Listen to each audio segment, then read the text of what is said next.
এক গ্রামে স্বপন নামে একজন কৃষক বাস করত। তার কাছে একটা গায় ছিল। ও গায়ের দুধ বিক্রি করেই তার সংসার চালাতো। আর সেই গ্রামেই তার বড় ভাই তপনও বাস করত। কিন্তু সে অনেক অহংকারী, লোভী মানুষ। আর একদিন হঠাৎ স্বপনের গাইটা মারা যায়।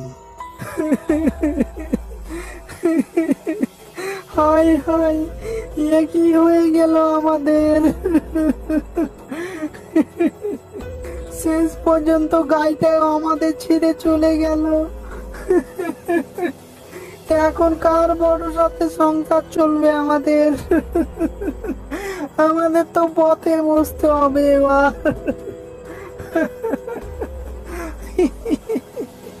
ওগো, তুমি তোমার বড় ভাইকে গিয়ে বলো না যেন আমাদের জায়গা জমির অংশ আমাদের ফিরিয়ে দেই। তাহলে আমাদের অংশে আমরা চাষাবাদ করে কোনো রকম আমরা সংসারটা ম্যানেজ করে নিতে পারবো। কি করে চাইবো বলো? ও তো আমাদের সাথে কোনো সম্পর্কই রাখতে চাইছে না। আমাদের সঙ্গে ঠিক মতো চালাও করে না, কথাও বলে না। কি করে চাইবো বলো? আচ্ছা ঠিক আছে, তুমি যখন এত করে বলছো তখন আমি একবার ওকে বলে দেখবো, যদি ও দেই। এরপর স্বপন তার ভাই তপনের কাছে এসে, শোনো ভাই, আমি এখন অনেক বিপদে। আমার একমাত্র সাহারা গাইটাও মারা গেছে। এখন আমার কাছে কিছুই নেই। আমি কি করে সংসার চালাবো বুঝতে পারছি না। ভাই আমার, দয়া করে তুমি আমাকে সাহায্য করো। কিছু টাকা ধার দাও, আমি কিছুদিন পরেই ফেরত দিয়ে দেবো। দয়া করে আমাকে ফিরিয়ে দিও না, কিছু টাকা আপাতত দাও। আমি জানি তুই আমার কাছে এসেছিস মানে নিশ্চয় কোনো ধান্দা নিয়ে এসেছিস। তুই ধান্দা ছাড়া তো কখনো আমার কাছে আসবি না। দেখ ভাই, আমি অনেক মেহনত করে খাটাখাটনি করে এই সুন্দর জীবন পেয়েছি। তোর পেছনে ব্যয় করে আমি আমার সুন্দর জীবনটা নষ্ট করতে চাই না। তাই আমি তোকে কোনো সাহায্য করতে পারবো না। তুই এবার যেতে পারিস। শোনো ভাই, বাবা যে ধন সম্পদ জায়গা জমি রেখে গেছে তার মধ্যে আমার অংশও আছে। তুমি আমাকে আমার অংশ বুঝিয়ে দাও। এতদিন আমি তোমার কাছে কিছু চাইনি, কারণ এতদিন আমার প্রয়োজন ছিল না। কিন্তু এখন আমার প্রয়োজন, আমার অনেক অসুবিধা চলছে। তাই এখন আমি তোমার কাছে ভাগ চাইছি। দয়া করে তুমি আমার অংশ আমাকে দিয়ে দাও। কি, তোর এত বড় সাহস? জায়গা জমি ভাগ চাইছিস? সমস্ত জায়গা জমি বাবা আমার নামে লিখে দিয়েছে, তোর জন্য কিছু রেখে যায়নি। যা, বেরো, পালা, পালা এখান থেকে। খবরদার তুই আর কখনো আমার কাছে আসবি না। যা, পালা এখান থেকে। আর তার ভাইয়ের এমন ব্যবহার দেখে স্বপন অনেক দুঃখী হয়ে একটা গাছতলায় এসে বসে। আর তখনই সে দেখে তার সামনে একটা হরিণ আটকা পড়ে আছে।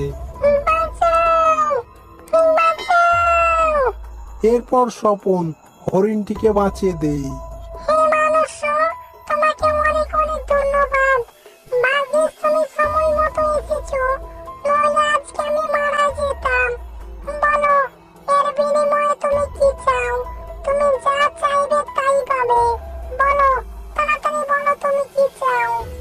আমি অনেক গরিব, ঠিক মতো খেতে পাই না।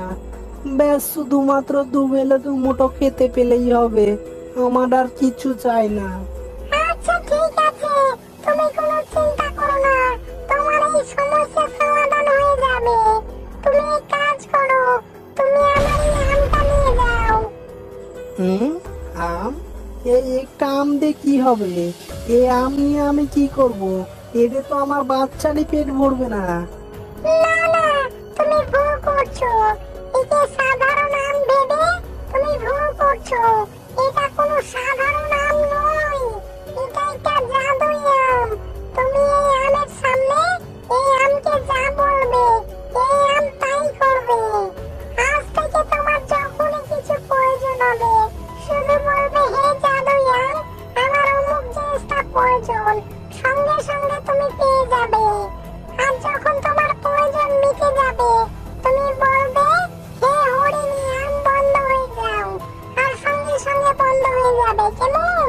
আমার তরফ থেকে ছোট্ট একটি উপহার, তুমি আমার এই উপহারটা নিয়ে যাও। এরপর স্বপন জাদুই আম নিয়ে তার ঘরে এসে, হে জাদুই আম, আমরা অনেক ক্ষুধার্ত, দয়া করে আমাদের কিছু খেতে দাও। তার এই কথা বলার সঙ্গে সঙ্গে জাদুই আম অনেক বড় হয়ে যায় আর তাদেরকে খাবার দিতে থাকে। ওগো, ইয়ে তো খাবার, ইয়ে তো খাবার তো আমরা খেতে পারবো না গো। ব্যাস ব্যাস, অনেক হয়েছে, বন্ধ করো, বন্ধ করো গো। হে হরিণী আম, বন্ধ হয়ে যাও, আমার আর চাই না। আর সঙ্গে সঙ্গে জাদুই আম আগের মতো ছোট হয়ে যায়।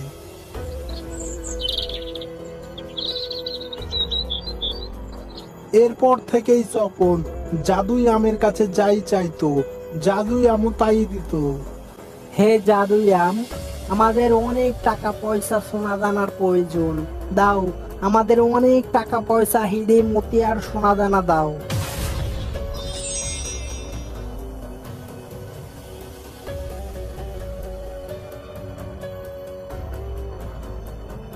হে হরিণী আম, ব্যাস ব্যাস, অনেক হয়েছে, এবার বন্ধ হয়ে যাও। এইভাবেই দেখতে দেখতে তপন অনেক ধনী হয়ে যায় আর একটা সুন্দর করে বাড়িও তৈরি করে। আর এদিকে তার বড় ভাই তপন যখন এই খবর শুনতে পায় তখন সে অবাক হয়ে যায়।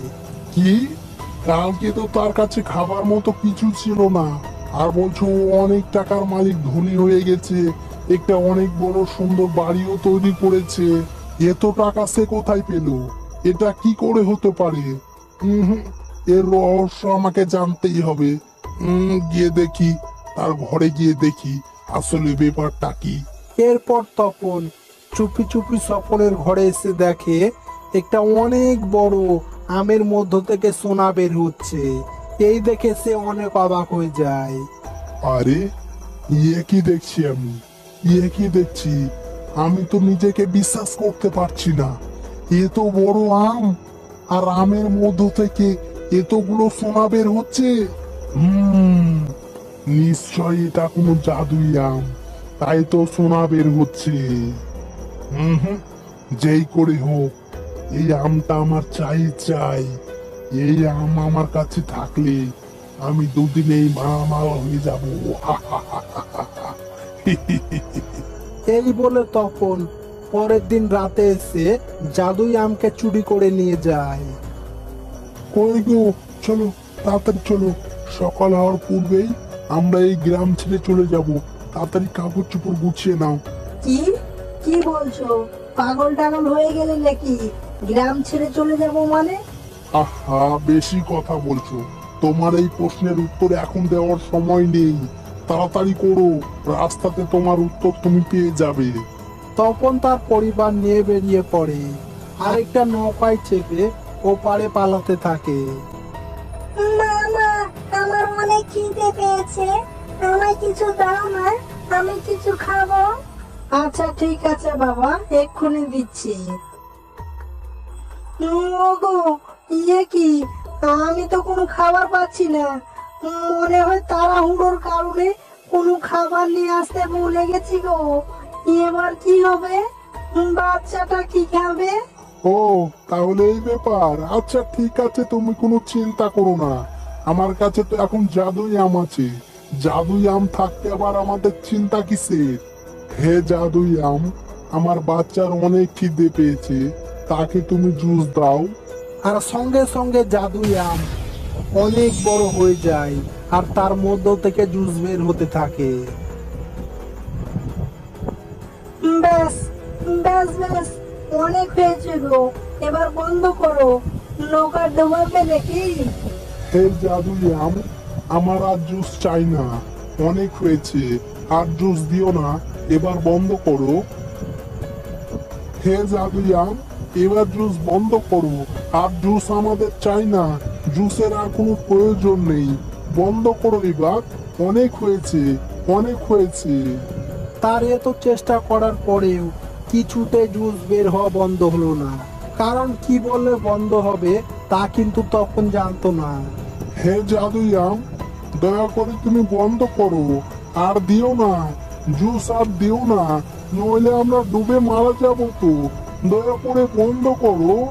এইভাবেই জুস বের হতে হতে শেষ পর্যন্ত নৌকা ডুবে তারা সবাই মারা যায়।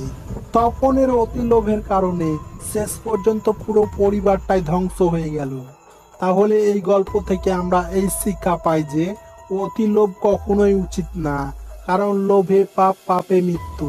গল্পটি কেমন হয়েছে অবশ্যই কমেন্ট বক্সে জানিয়ে দাও। ভিডিওতে একটা লাইক করে চ্যানেলটি সাবস্ক্রাইব করে নাও। ধন্যবাদ।